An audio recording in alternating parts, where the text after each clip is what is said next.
दिशा एक पतली और सुंदर लड़की होती है। एक दिन उसे देखने के लिए लड़के वाले आते हैं। लड़का वीरेन अपनी माँ कुंती के साथ आया होता है। राजेश जी, विमला बहन, हमें आपकी बेटी बहुत अच्छी लगी। आपकी बेटी और मेरे बेटे की जोड़ी खूब जचेगी। जी, ये बात तो है। थोड़ी सी पतली है, लेकिन कोई बात नहीं। आजकल के जमाने में जहाँ हर लड़की खा खा कर मोटी होती जा रही है, उनकी तुलना में तो दिशा एकदम परफेक्ट है। जी कुंती जी। और रही बात मोटे होने की, तो ससुराल आने के बाद तो हम इसे खिला पिला कर मोटा बना ही देंगे। वीरेन और दिशा का रिश्ता पक्का होता है और कुछ दिनों बाद शुभ मुहूर्त देखकर उनकी शादी भी होती है। शादी के बाद 2 महीने बीत जाते हैं। एक दिन कुंती की सहेली पूनम आती है और वो दिशा को देख कहती है, अरे कुंती बहन, तुम्हारी ये बहुरिया तो बहुत ही पतली है। नहीं मतलब ये सुंदर तो है, लेकिन इतनी पतली होना इसके लिए आगे जाकर काफी कठिन साबित हो सकता है। और आपको ऐसा क्यों लगता है पूनम आंटी? बेटा, क्योंकि आगे जाकर तुम्हें बच्चा पैदा करना है। जब तुम गर्भवती होगी तब तुम्हें कितनी समस्याएं आएंगी इसका तुम्हें अंदाजा भी नहीं है। पूनम बहन, आप बिल्कुल सही कह रही है। मेरी बहू को वाकई में अपनी सेहत की देखरेख करने की जरूरत है। और नहीं तो क्या, कुछ खिलाती पिलाती हो कि नहीं इसे? शादी में देखा तब तो समझ आता है, लेकिन शादी के बाद तो लड़कियों को खा पी कर मोटी हो जाना चाहिए। पूनम आंटी, आपकी जानकारी के लिए बता दूं कि मैं रोजाना पेट भरकर 3 टाइम का खाना खाती हूँ। तो जाता कहाँ है बहू? अरे, तुम्हें ऐसी कैसी खाती पीती पतली बहू मिल गई कुंती? नहीं नहीं, ये सब कहने के लिए कह रही है। अब से मैं ही इसके खाने पीने पर अच्छे से ध्यान देती हूँ, ताकि जब ये गर्भवती हो तब इसे और इस घर के होने वाले चिराग को कोई तकलीफ ना हो। हाँ दिशा बेटा, तुम्हें लगता है कि तुम खाती पीती हो, लेकिन अगर ऐसा होता तो तुम अब तक मोटी हो जाती। तुम शरीर से कमजोर हो बेटा, और कमजोर औरतों के लिए आगे जाकर बहुत मुश्किलें आती है। यार, कितनी इरिटेटिंग है ये बुढ़िया। कह रही हूं ना मैं खा पी कर तंदुरुस्त हूं, फिर भी मुझे कमजोर कहती जा रही है, पागल कहीं की। फिर पूनम वहां से चली जाती है और उस दिन के बाद से कुंती दिशा के प्लेट में एक्स्ट्रा खाना डाल देती है। माँ जी, मैं 2 रोटियां खाती हूँ, भूल गई क्या आप? आपने मुझे इतना सब एक्स्ट्रा क्यों दे दिया? ज्यादा चपड़ चपड़ मत कर और चुपचाप खा ले, वरना निवाला उठाकर सीधे तेरे मुंह में ठूसूंगी। लेकिन माँ जी, मैं जैसी हूँ वैसे एकदम सही हूँ। आप क्यों मुझे मोटा कराने के पीछे तुली हुई हो? मैं चाहे कितना भी खा लूं, मैं वैसी की वैसी ही रहूंगी, क्योंकि यही मेरा बॉडी टाइप है। अरे तेरी बॉडी टाइप की ऐसी की तैसी, ले खा। अब से तू हमेशा 2 की जगह 3 रोटियां खाएगी, समझी तू? अरे यार, दिशा को ना चाहते हुए भी अपनी सास के कहने पर ज्यादा खाना खाना पड़ता है और ऐसे ही 2 महीने बीत जाते हैं। और जब कुंती दिशा का वजन चेक करने के लिए वजन कांटा लाती है, तब वो देखकर दंग रह जाती है कि दिशा के वजन में कोई बदलाव नहीं है। अरे, ऐसे कैसे हो सकता है? तुम्हारा वजन बढ़ने की जगह वैसे का वैसा ही है। देखा, मैंने कहा था ना आपको माँ, चाहे मैं कितना भी खा पी लूं, लेकिन मेरे वजन ने कभी ना बढ़ने की कसम खा रखी है। नहीं नहीं, कुछ तो गड़बड़ घोटाला है। इस वजन कांटे में ही कोई प्रॉब्लम होगी। नहीं माँ जी, इसकी जगह आप कोई और वजन कांटा भी लाएंगी तो उसमें भी सेम ही वजन रहेगा। क्या? लेकिन ऐसे कैसे? तुझे तो मैं दिन रात इतना खाना खिलाती हूँ, घी, मिठाइयाँ, हलवा पूरी, कचौरी, दही मलाई, इतना सब खिला पिला कर तुम माचिस की तीली जैसी ही है। माँ जी, जब मैं मायके में रहती थी तब मैंने डॉक्टर को भी दिखाया था, क्योंकि कॉलेज टाइम में भी बहुत से लोग थे जो मेरे पतलेपन को लेकर मुझे ताने देते थे। तब डॉक्टर ने भी मुझे यही कहा था कि जैसी हो वैसी ही रहो, यही अच्छा है। अरे लेकिन बहू, तू अगर ऐसी ही पतली और कमजोर रहेगी तो तेरा आगे क्या होगा? सब अच्छा ही होगा, क्योंकि मैं भले ही पतली हूँ लेकिन मेरी हड्डियां स्ट्रांग है। मैंने अपने आप को मेंटेन कर रखा है। अरे आज के जमाने में लोग मोटे से पतले नहीं हो रहे और आप मुझे अपनी तरह बनाना चाहती हो? वाह! ये बहू, जबान संभाल कर, बहुत फिसल रही है। फिसल तो आप रही है माँ जी। अगर मैं माचिस की तीली हूँ तो आप ढोकला कचौड़ी हो। नहीं नहीं, आप तो गोलगप्पा हो। नाक में दम करके रखा है बस, इडियट पीपल। दिशा फ्रस्ट्रेट होकर अपने कमरे में चली जाती है। ए लड़की, इडियट किसके बोली? बेवकूफ कहीं की। रुक जा तू, तुझे मैं बाद में बताती हूँ। हे भगवान जी, मेरी पतली बहू को मोटा कर दीजिए ताकि जब वो गर्भवती हो तब उसे और मेरे होने वाले पोता या पोती को कोई दिक्कत ना हो। बस इतनी कृपा करना। पतली कह कर परेशान करके रखा है मुझे हर किसी ने। अरे पतली माय फुट, मैं जैसी हूँ वैसी एकदम परफेक्ट हूँ। हाथी चले बाजार, भौंके लोग हजार। मुझे किसी के कुछ भी कहने से कोई फर्क नहीं पड़ता। एक दिन घर में पानी चला जाता है। हे भगवान, आज सुबह से लेकर रात तक बिल्कुल पानी नहीं आया। अब हम क्या करेंगे? माँ, गली में जो नल लगा है हम उसमें से पानी भर सकते हैं। हाँ माँ जी, बाहर नल के लिए लाइन लगी हुई है, हम थोड़ी देर बाद चले जाते हैं।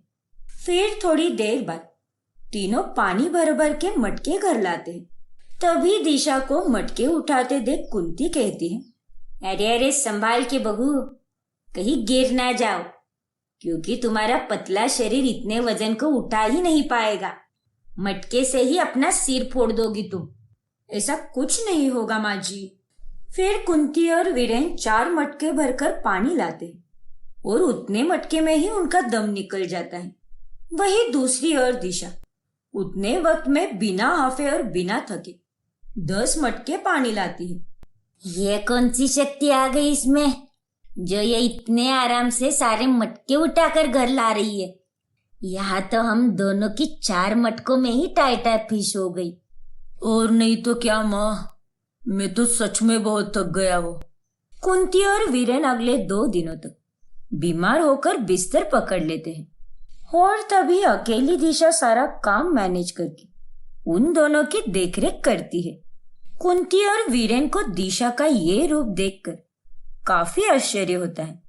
ये लीजिए, आप दोनों के लिए गर्मा गर्म खिचड़ी। इसे खाने के बाद आप दोनों को दवाइयाँ भी लेनी है। डॉक्टर ने स्ट्रिक्टली कहा है कि आप दोनों को खाली पेट दवाइयाँ नहीं खानी है। दिशा बहू, तू इतनी पतली होकर भी ये सारे काम कैसे कर पाई? यहाँ हम दोनों हट्टे कट्टे होकर भी बिस्तर पर आ गए, लेकिन तू टस से मस नहीं हुई। माँ जी, मैंने आपको पहले भी कहा था और अब भी वही कहूंगी, मैं पतली हूँ लेकिन कमजोर नहीं। मुझ में तो आप लोगों से भी ज्यादा ताकत है और ज्यादा इम्यूनिटी भी है। शायद तुम सही कह रही हो दिशा। पतला होना मोटा होना ये अलग बात होती है, लेकिन अंदर से कौन कितना ताकतवर है या कौन कितना कमजोर है ये उसका शरीर देखकर नहीं बताया जा सकता। कहने को तो अब मैं ये भी कह सकती हूँ कि आप इतनी हट्टी कट्टी हो तो आपकी टाइटा फिश कैसे हो गई? हाँ बहू, तू सही कह रही है। शायद हमने ही तुझे समझने में भूल कर दी।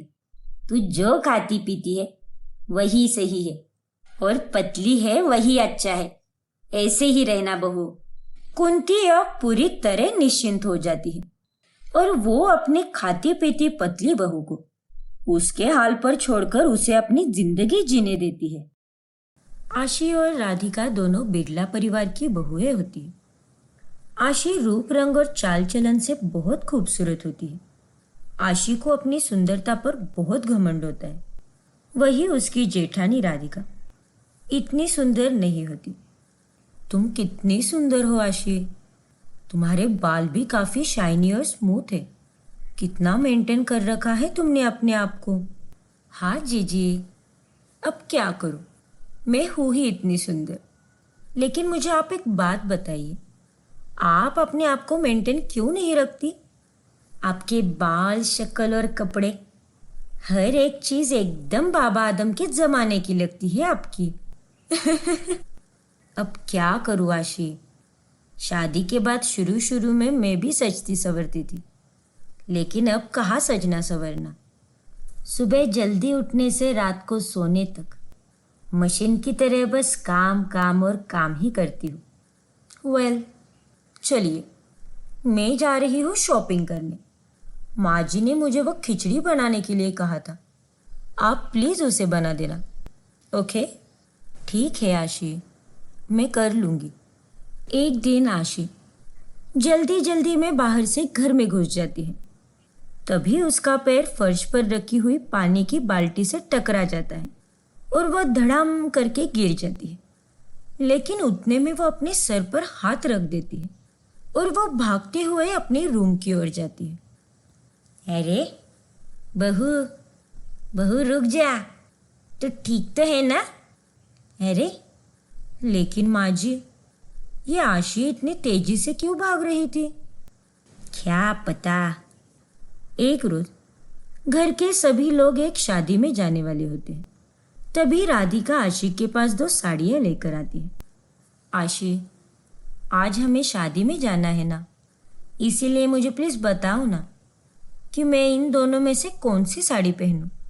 मुझ पर कौन सी साड़ी जचेगी, ये वाली या ये वाली? जी जी, आप चाहे कौन सी भी साड़ी पहनो, दिखोगे तो बहन जी टाइप ही। ये दोनों साड़ियाँ इतनी अच्छी नहीं है। व्यक्ति जब सुंदर होता है तो वो चाहे कुछ भी पहने अच्छा ही दिखता है, लेकिन जब व्यक्ति ही सुंदर ना हो तो वो दिखेगा तो लंगूर ही ना। राधिका को आशी की इन बातों का बहुत दुख होता है। वो उसे कुछ नहीं कहती और चुपचाप वहां से चली जाती है। एक दिन घर में सास की सहेलियां आती है। अरे वाह सुधा, तेरी छोटी बहू तो एकदम खूबसूरत है। हाँ सुधा, तेरी ये छोटी बहू तो बड़ी बहू से भी सुंदर है। ऐसी कोई बात नहीं है बहन, मेरी दोनों बहुएं बहुत अच्छी है। लेकिन माँ जी, आंटी ने सही तो कहा। जीजी इतनी भी सुंदर कहाँ है, उनका रंग भी कितना सांवला है। मैं तो एकदम मलाई जैसी गोरी हूँ। मेरे नाक, मेरे बाल, मेरे नैन नक्श सब एकदम टिप टॉप है। जीजी आप बुरा मत मानिएगा, लेकिन मैं जो है वही बता रही हूँ। आशी की बातें सुनकर उसकी सहेलियां हंसने लगती हैं, लेकिन उसकी सास को ये बात बिल्कुल भी नहीं जचती। ऐसे ही एक रोज राधिका अपने मायके से आशी के लिए एक प्यारा सा ड्रेस लाती है।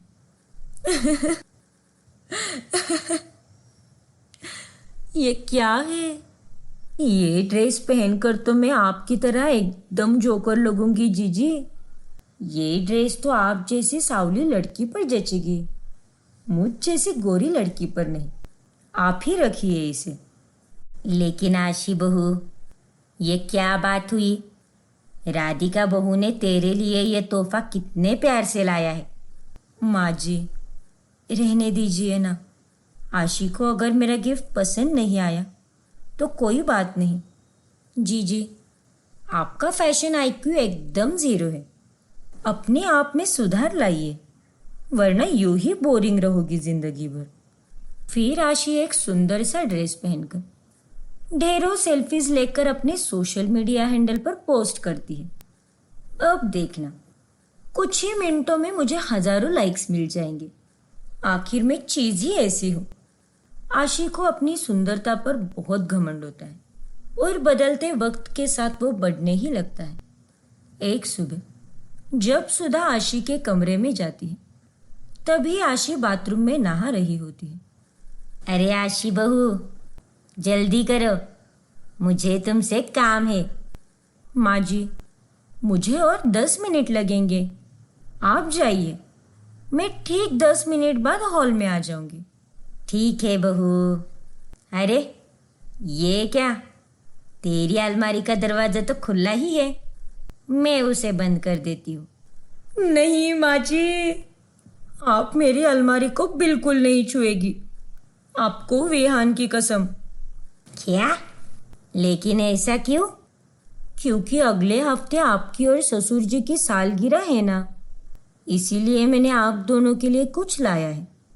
मैं आपको वो सरप्राइज देना चाहती हूँ। अगर आपने देख लिया तो सारा मजा किरकिरा हो जाएगा। ओफो, तू भी ना बहू। अच्छा ठीक है, नहीं छूती मैं तेरी अलमारी को। खुश? थैंक यू माँ जी, बाय, मैं आ रही हूँ। ओके। एक दिन जब पूरा परिवार बाहर पिकनिक मनाने जाता है, तभी कितनी धूल मिट्टी है यार यहाँ पर। आशी, तुम भी अपने बालों को बांध लो, वरना खराब हो जाएंगे। नहीं जीजी, मेरे बालों को कुछ नहीं होगा। और रही बात आपके बालों की, तो आप इन्हें बांधो या ना बांधो, ये वैसे भी किसी झाड़ू के भूसे से कम नहीं लगते। आशी राधिका का मजाक उड़ाती है कि तभी अचानक से तेजी से हवा आती है और उस तेज तूफानी हवा के बहाव के कारण आशी के सर पर लगा हुआ हेयर विग उड़ जाता है और सभी लोग उसे देखकर दंग रह जाते हैं। ये क्या? हे भगवान, ये सब क्या है बहू? क्या हुआ माँ जी? विहान, आप लोगों के होश क्यों उड़ गए हैं? क्योंकि तुम्हारे बाल उड़ गए हैं आशी। क्या? आशी अपने गंजे सिर पर हाथ लगाकर देखती है और उसे बहुत शर्मिंदगी महसूस होती है और वो रोने लगती है। बहू, तू गंजी है, तूने ये राज हम सबसे छुपाकर क्यों रखा? माँ जी, अब आपको पता चल ही गया है कि मैं गंजी हूँ। अब आप मुझसे पहले जैसे प्यार नहीं करोगी ना? विहान, तुम भी मुझे छोड़ दोगे ना अब? जी, भाई साहब, ससुर जी, आप लोग भी मुझसे नफरत करेंगे ना अभी? लेकिन आशी, तुमने ये बात हम सबसे क्यों छुपाई? तो मैं क्या करती विहान? कॉलेज टाइम में मुझे एलोप्सिया नाम की बीमारी हो गई थी, जिसके कारण मेरे बाल हमेशा हमेशा के लिए चले गए और अब वो कभी लौट कर नहीं आ सकते। और गंजे सर के साथ जीना बहुत मुश्किल होता है। सब मेरा मजाक उड़ाते थे, इसीलिए एक नॉर्मल लाइफ जीने के लिए मुझे हेयर विग लगाना पड़ा। लेकिन बहू, ये सब करके तुम्हें क्या मिला? हर वक्त तुम्हें इसी बात की चिंता सताती होगी कि कहीं मेरा विग ना गिर जाए। ऐसा जीवन जीने से अच्छा तो यही होता कि तुम गर्व से अपने गंजे सर के साथ जीती। आशी, सुंदरता तो हमारे अंदर से परखी जाती है, हमारे संस्कारों से, हमारे कर्मों से। माफ कर दीजिए जीजी, मैंने आपको ताने दे देकर आपका भी कितना दिल दुखाया है। अगर आप चाहती तो इस वक्त मेरा मजाक उड़ा सकती थी, लेकिन नहीं, आप वैसी हो ही नहीं। उस दिन मेरा फर्श पर गिरने के बाद सर पर हाथ लगाना और माँ जी को अलमारी छूने ना देना, ताकि वो अलमारी में रखी मेरी विग को ना देख ले, इन सब बातों की वजह यही थी। आशी बहू, तुम्हें अपने गंजे सर के कारण शर्मिंदा महसूस करने की कोई ज़रूरत नहीं है। कुछ तो लोग कहेंगे, लोगों का काम ही है कहना, लेकिन वो लोग तुम्हारे सब कुछ नहीं है। तुम्हारा परिवार, तुम्हारा पति, हम सब तुम्हारे साथ हैं। तो तुम क्यों घबरा रही हो बेटा? तुम जैसी हो वैसे ही बहुत सुंदर हो। हाँ आशी, तुम्हें सुंदर दिखने के लिए किसी हेयर विग की ज़रूरत नहीं है। तुम जो भी हो, कमाल की हो। Thank you so much. आप सबने मुझे धुतकारने की जगह मेरा स्वीकार किया, मुझे कितना समझ के लिया। अपने परिवार के साथ के कारण आशी को हिम्मत मिलती है और वो हेयर विग फेंक कर अपने गंजे सिर के साथ गर्व से जीने लगती है।